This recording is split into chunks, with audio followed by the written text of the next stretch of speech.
கிரேக்க காவியம் அல்லது நம்மட மகாபாரத மாதிரியே ஒரு கிரேக்கர்களால ஹேமர் அப்படின்ற ஒரு எழுத்தாளரால கிரேக்க மக்களால போற்றப்படுகின்ற ஒரு காவியம் அப்படின்னு சொல்லலாம். த Odysseus. Don't you remember? Odysseus.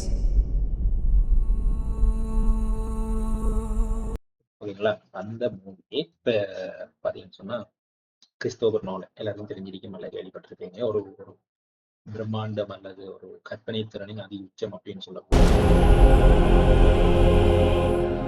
This is a household waiting for master. I want you to choose me. இது நம்ம தமிழ்ல பாத்தீங்கன்னா பொன்னியின் செல்வன், நம்ம மணிரத்னம் எடுத்த மாதிரி பொன்னியின் செல்வன் நிறைய பாகங்கள் 8 பாகங்கள் எடுக்கப்பட்ட அதை ஒரு ஒரு இருக்கக்கூடிய மாதிரி புனைந்து இணைந்து எடுத்த படம் நம்மளோட பொன்னியின் செல்வன் 1, 2. ஓகேங்களா? அதே மாதிரி இந்த கேமர் எழுதுல கிறிஸ்துக்கு முன் 800 சொல்றாங்க, சில 3000 ஆண்டுகள் சொல்றாங்க. ஒரு கிரேக்க மக்களால போற்றப்படுகின்ற ஒரு காவியம். Ithaca's king is coming back. இந்த காவியத்தை கிறிஸ்டோபர் நோலன் தன்னுடைய கற்பனை திறன்ல என்ன மாதிரி கதாபாத்திரங்களோட இந்த பூனை கதையை வச்சு, அதுவும் முக்கியமா பாத்தீங்கன்னா ஐமேக்ஸ்ல படம் தர போகுது. ஜூலை 17ஆம் தேதி உலகம் வெளியிடுறாங்க. சோ இந்த படத்தை பத்தி தான் இந்த இந்த காணொலியில பார்க்க போறோம். இந்த படம் வந்து பாத்தீங்கன்னு சொன்னா ஒரு ட்ரோஜன் வார் அப்படின்னு சொல்றாங்க. சரிங்களா? இது வந்து இந்த ஒடிசியஸ் அவங்க எல்லாருமே போய் ஒடிசியஸ் மன்னன் பிளஸ் அந்த அவர்கிட்ட போர் வீரர்கள் ஒரு போருக்கு போறாங்க. அந்த போர் வந்து பாத்தீங்கன்னு சொன்னா 10 வருடங்கள் நடக்குது. இந்த பேருக்கு சொல்றாங்க ட்ரோஜன் வார்ன்னு சொல்லி. இதே இந்த மூவில பாத்தீங்கன்னு சொன்னா இந்த இந்த எழுத்தாளர் வந்து இந்த அரசன் இப்ப நீங்க எல்லாம் மற்ற அரசு திரைப்படங்கள் பாத்தீங்கன்னு சொன்னா எப்படி இருக்கும்? கட்டாயம் அந்த ஒரு வீரன் பெரிய போர் அல்லது அதி பலசாலி அல்லது என்ன சொல்ற போர்ல ஒரு வினைத்திறனாள் அப்படின்ற மாதிரி தான் நமக்கு எல்லா காவியங்களும் அல்லது எல்லா திரைப்படத்துல அந்த கதாநாயகம் போஸ்டாங்க. இந்த படம் அல்லது இந்த காவியம் ஒரு அரசன் எவ்வளவு புத்திசாலித்தனமா செயற்படணும் அப்படின்றத கதை கருவா வச்ச ஒரு படம் அப்படின்னு சொல்றாங்க, ஒரு காவியம் அப்படின்னு சொல்றாங்க. ஸோ இதுல பாத்தீங்கன்னு சொன்னா முதலாவது காவியம் இது கிட்டத்தட்ட 24 அத்தியாயங்களா இருக்குன்னு சொல்றாங்க இந்த படம், இந்த புத்தகம் அல்லது காவியம். ஸோ இதுல முதலாவது பாத்தீங்கன்னு சொன்னா இதோட படையாளர்களோட ட்ரோஜன் போர் அப்படின்னு சொல்லி ஒரு போர் நடக்குது. இது போறாங்க. இந்த போர் பாத்தீங்கன்னு சொன்னா 1 மாசம் 2 மாசம் இல்லை 10 வருடங்கள் நடக்குது. ஸோ இந்த போர் நடக்குது. இந்த போர் நடந்ததுக்கு பிறகு என்ன செய்யறாருன்னா இவரோட போர் வீரர்களும் திரும்ப இவங்களோட இத்தாக்கான்னு சொல்ற அவங்க நாட்டுக்கு வராங்க. Fire. Death. I remember a wife, a son, home.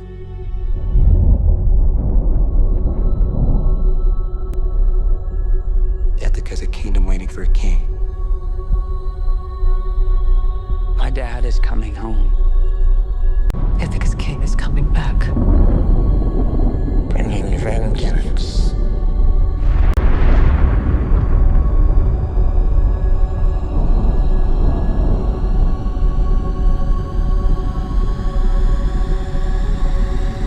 Bringing it all. I could take the throne. They're not giving up power to you or Odysseus. Do you think life goes back to the way it was? That world is gone. If he returned, he'd have to kill him, like you will.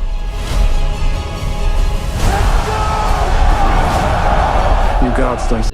போர் முடிஞ்சதுக்கு பிறகு நடக்கிற இந்த அத்தியாயம் தான் இந்த த ஒடிசி அப்படின்னு சொல்ற இந்த மன்னனுடைய கதை. Who doesn't understand pain? Then I defy the gods. டெலிமெக்கஸ் அப்படின்னு சொல்ற ஒரு மகனும் இருக்கிறாங்க.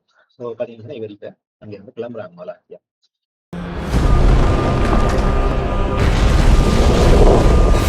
பிறகு பாத்தீங்கன்னு சொன்னா இதுல முக்கியமா இது என்ன சம்பவமா வச்சிருக்கேன்னு சொன்னா ஒரு கிரேக்க மக்கள் சொல்லக்கூட கிரேக்க கடவுள்கள். கிரேக்க கடவுள் பாத்தீங்கன்னா நிறைய பேர் இருக்காங்க. மலைக்குரியது, சூரியனுக்குரியது, நீருக்குரியது, நிலத்துக்குரியன்னு சொல்லி நம்மள எப்படி இந்த சமயத்துல நமக்கு நிறைய கடவுள் இருக்காங்களோ அதே மாதிரி அங்க நிறைய கடவுள் இருக்காங்க. கிரேக்க மக்கள் நம்புற வராங்க.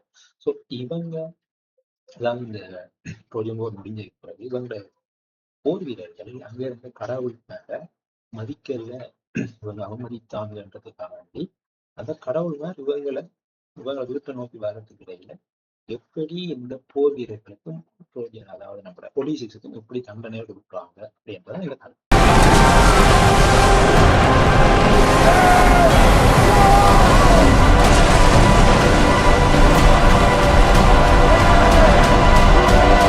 ஓகேங்களா? ஸோ போர்ல விஷயம் இல்லை, போர் முடிஞ்ச பிறகு Who's looking after your wife and son? Do you see? My dad is coming home.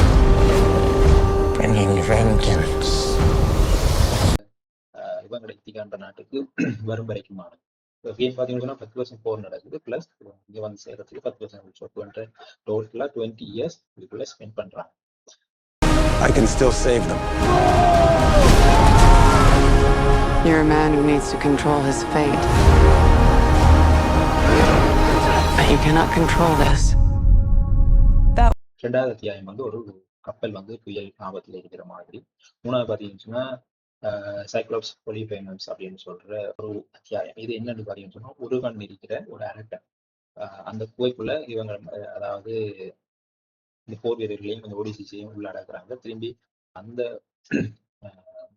அதுக்குள்ள இருந்து எப்படி வெளியே வராங்க அப்படின்றதுதான் இதுக்குரிய அப்படின்னு சொல்ற ஒரு மந்திரவாதியில தீவுக்குள்ள இவங்க அகப்படுறாங்க. திருப்பி அங்க இருந்து எப்படி தப்புறாங்க.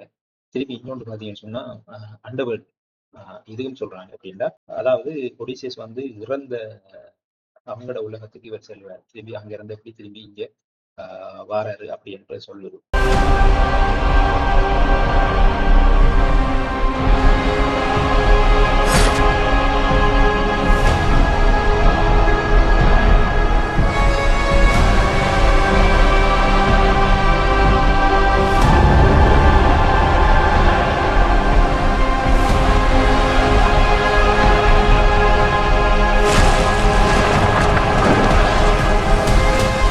திரும்பி பாத்தீங்கன்னு சொன்னா சைரன்ஸ் அப்படின்னு சொல்லி பாத்தீங்கன்னு சொன்னா இது ஒரு இந்த இந்த போர்ஷன்ஸ் நான் பார்க்கறது ஒரு இன்ட்ரெஸ்டா இருக்கேன்னு சொன்னா, சைரன்ஸ் வந்து ஒரு அழகான பெண்கள் இருக்கிற அவங்க நல்லா பாடுவாங்க. இவங்க பாட்டுக்கு நம்ம மயங்கிட்டோம்னு சொன்னா நம்ம அந்த அளவுக்கு திரும்பிடலாம். இதுலதான் இதுல சொல்றாங்க தன் போர் வீரர்கள்ன்ற காதுக்கு இவர் வந்து மெழுகால ஊத்தி அடைச்சி திரும்பி இவர் கப்பல்ல இருந்து மயங்க கூடாதுக்காண்டி இவரை தலைகீழா கட்ட வச்சு திரும்பி அங்க இருந்து தப்பினதாக அந்த கதை சொல்லுது. ஓகேங்களா? இது அங்க ஒரு முக்கியமானது. அங்கால இன்னொன்று பாத்தீங்கன்னு சொன்னா அந்த தியாகத்துல இருந்து தப்பி இந்தியால வர கூட ஆறுதலை கொண்டு ஒரு அறைக்கு சைலா அப்படின்னு சொல்ற ஒரு ஆள் இதுல வராங்க. திரும்பி இவங்கள்ல இருந்து எப்படி இந்தியால தப்பி வராங்க அப்படின்றத பற்றி இன்னொரு அத்தியாயம் சொல்லும். No one could stand between me and home.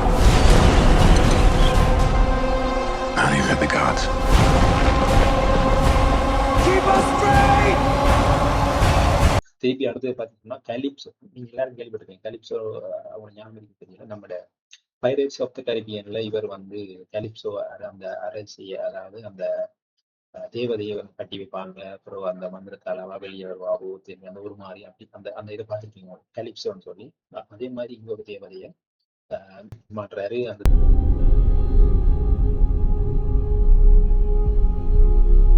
No one could stand between my men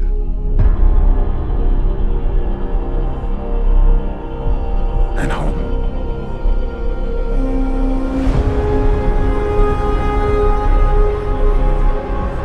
Not even me. தேவதையை கல்யாணம் கட்டுற அதாவது அந்த தேவதை வந்து நம்மளோட ஒடிசியஸ் அழகளையும் வந்து வீரர்களையும் வாங்கி இவனை கல்யாணம் கட்ட வைக்கிறாவும் இங்கே வச்சு கொள்ளணும்னு நினைக்கிறான். பிறகு பாத்தீங்கன்னு சொன்னா அந்த தேவதையும் இந்த சூரிய கடவுள் இந்த பெரிய கடவுள் என்ற உத்தரவோட அவரை விடுவிக்கிறாவும். ஸோ திரும்பி அங்க இருந்து பெரிய அடுத்த பயணம் பிறகு இத்தகாவுக்கு திரும்பி வராரு. பக்கத்துல இருக்கிறத அடுத்தது இத்தகாவும். இத்தகாவுக்கு திரும்பி வராரு. அங்க இவர் வந்த பிறகு கிட்டத்தட்ட 20 வருஷம் தானே 10 வருஷம் கடல்ல இருந்து பயணம் செஞ்சு இப்படியான பிரச்சனையில இருந்து வந்த வழியா இவரை பற்றி ஒருத்தன் அடையாளம் காணும். ஸோ அடையாளம் காணல இருந்தோடனே இவர் ஒரு கிட்டத்தட்ட பிச்சைக்காரமா இருக்கிறார். இந்த சம்பவத்துக்குள்ள பாத்தீங்கன்னா இந்த ஒடிசியஸ் மனைவி ஒரு வடிவான அழகான ஆளாம். அங்க இருக்கிற ஆட்கள் சொல்றாங்க இந்த கணவன் திரும்பி வர மாட்டான். ஸோ நீ வேற யாரை அவரால் கல்யாணம் கட்டுறாங்க, நமக்கு அரசன் தேவை, நம்ம நாட்டை பார்க்கணும். ஸோ இவ அப்ப சொல்றாங்க நான் பார்த்து சாராம்சத்தின்படி சொல்றாங்க. அவ வந்து ஓகே என்னை கட்டணம் சொன்னா ஒரு நம்மட சுயம்பரம் மாதிரி இங்க ஏதோ அந்த 12 தலை இருக்கிற ஒரு அம்பை ஒரே அம்புல வீழ்த்தணும் அப்படின்னு சொல்லி. ஸோ இதை வந்து இவைக்கு தெரியும். இதை வீழ்த்தக்கூடிய ஒரே ஆள் நம்மட கணவன், அதாவது ஒடிசிஎஸ் மட்டும்தான். ஸோ இந்த உலகத்துல வேற யாரும் இதை வின் பண்ண மாட்டாங்கன்னு சொல்லி அந்த விஷயத்துல இப்போ அங்க வந்த ஒடிசிஎஸ் வந்து பாத்தீங்கன்னா ஒரு ஏழையா அல்லது ஒரு பிச்சைக்கார மாதிரி அந்த போட்டியில கலந்து கொள்றாரு. அந்த போட்டியில வின் பண்றாரு. ஸோ அதுல இருந்து அதுக்குள்ள இன்னொரு முக்கியமான விஷயம் என்னன்னு சொல்லி பாத்தீங்கன்னா, ஒடிசிஎஸ் போனதுக்கு பிறகு அந்த ஊரை சுற்றி இருந்த அல்லது அந்த நாட்டை சுற்றி இருந்த குறும்பன்னர்கள் எல்லாரும் இங்க அரசன் இல்லைன்ற ஒரு இதுல அந்த நாட்டிலே வந்து அந்த அரசியல் கல்யாணம் கட்டி எப்படியாவது நம்ம அந்த நாட்டுக்கு அரசனாக பண்ற நோக்கத்துல எல்லாரும் அங்க இருப்பாங்க. ஸோ இந்த போட்டி நடந்த நேரம் எல்லாம் இருப்பாங்க. இவர் வென்ற பிறகு அவ்வளவு பேரையும் வென்று அந்த திரும்பி தந்த மனைவியோடையும் தந்த மகனோடையும் சேர்றாங்க. இதுதான் ஷோர்ட்டான ஒரு கதை. ஸோ இந்த கதைக்கு எப்படி இவர் கொண்டு போறாரு, கிறிஸ்டோபர் நோலன் எப்படி இதை கைட் பண்ண போறாரு அப்படின்றதுதான் நம்ம டாக்டர் ஒரு ஆவல் அப்படின்னே சொல்லலாம். ஸோ பொறுத்திருந்து பார்ப்போம் என்ன மாதிரி இவர் இந்த படத்தை கொண்டு போறாரு. ஸோ எல்லாரும் ஆவலோட இருக்கிற படம் ஜூலை 17 ஐமேக்ஸ்ல தான் ரிலீஸ் ஆகுது. ஸோ ஒரு நல்ல ஒரு தியேட்டர் மெட்டீரியலா இருக்கும் கிறிஸ்டோபர் நோலன் இந்த படம். Okay guys, thank you. Mangalagnana YouTube channel, Mangalagnana Facebook page எல்லாத்துக்கும் முடியும் நீங்க நான் கமெண்ட்ல கொடுத்துருக்கேன். So please do subscribe, like and share with your friends. Bye, see you in the next video.